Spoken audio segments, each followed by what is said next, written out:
Before Squaresoft became synonymous with role-playing games, most notably for the Final Fantasy series, several games were published for the Nintendo Entertainment System prior to the company's renowned Breakout series hitting the market.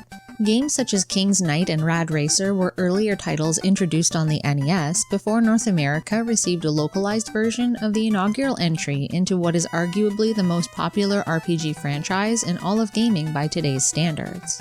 Square, as they were known before the Squaresoft days, employed a gimmick on a couple of games, including Rad Racer, where the player could play in 3D mode by pressing the select button and adorning cheap paper blue and red lens 3D glasses, the very same kind found in comic books, which were included with the game.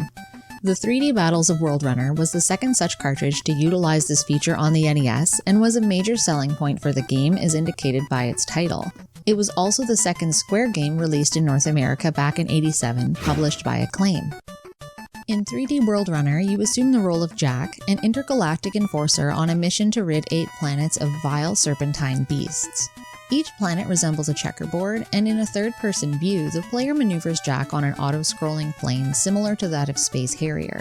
In fact, 3D WorldRunner has often been compared to Sega's 1985 arcade classic, sometimes even considered a blatant ripoff. While aesthetically the two games are alike and share some comparable gameplay mechanics, that's where the similarities end, minus the boss fights.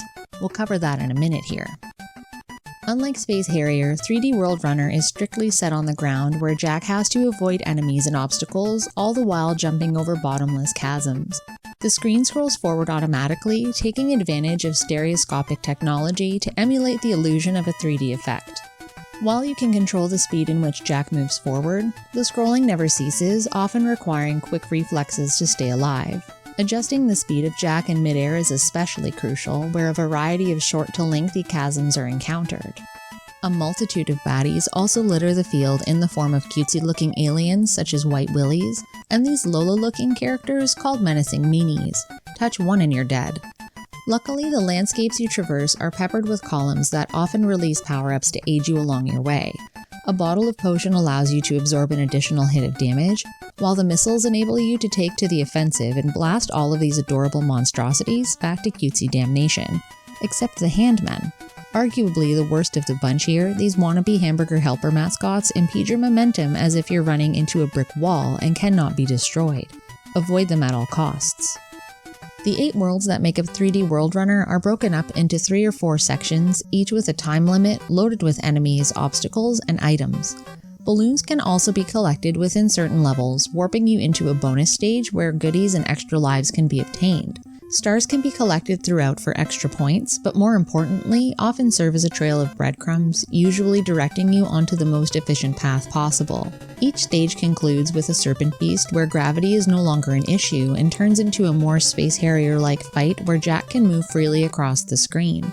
While these boss battles aren't necessarily tough, being able to avoid death isn't as easy as it seems, as the illusion of depth perception coupled with an iffy hitbox on Jack is extremely suspect.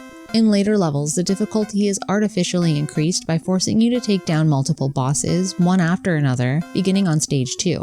I find this absolutely redundant and at times frustrating. Each boss is basically identical, save for aesthetics, increased speed, and stamina.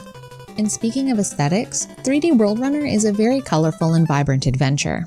The soundtrack was composed by none other than Nobuo Uematsu from Final Fantasy fame, and while blaring the same background theme for each and every stage can drive you to the brink of madness, it mirrors the lovable environment that the game has to offer.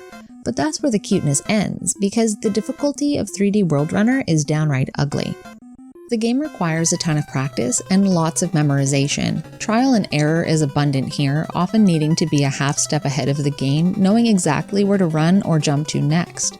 Thankfully, by holding A and pressing start at the game over screen, you're able to continue your adventure at the beginning of the world in which you perished, because Lord knows practice makes perfect, and sometimes perfection is exactly what it takes to win.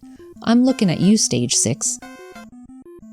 The 3D Battles of WorldRunner is an extremely fun, albeit sometimes frustrating, action/platforming/rail shooter that, despite sharing some similarities with the aforementioned Space Harrier, was still pretty unique for its time.